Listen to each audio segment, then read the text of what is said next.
My name is Michelle Gibson.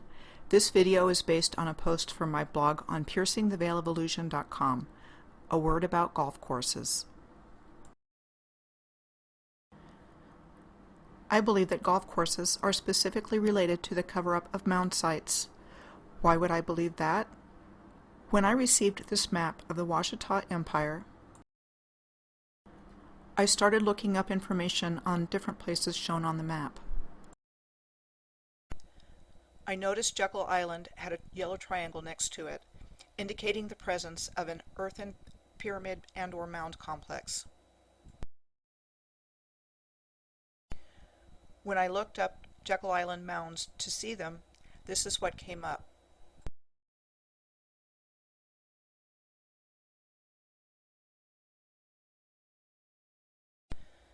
Jekyll Island has an interesting history of interest in it by the very wealthy.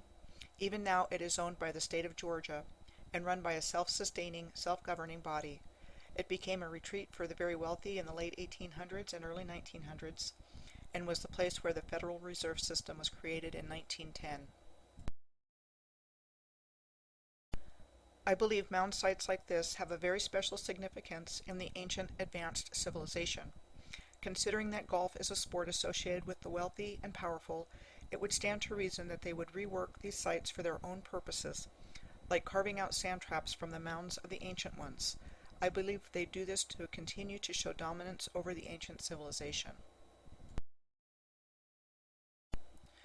I don't know if all know the truth, but some certainly do, especially in the upper degrees of Freemasonry and other elite groups. And members of these groups are in government and throughout society. They know the truth. And they do everything they can to demean the people they secretly worship. It sounds crazy, but I believe this is true.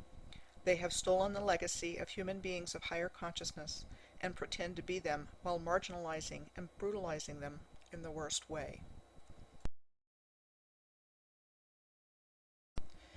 If you are new to this information and have a hard time with this belief, here's another powerful example. The Newark Earthworks in Ohio. Newark is a very special place on the planet. As you can see here, it is located on a golden ratio longitude on the planet along with other sites like Poverty Point in Louisiana and Chavin and Pachacamac in Peru and Tiwanaku in Bolivia.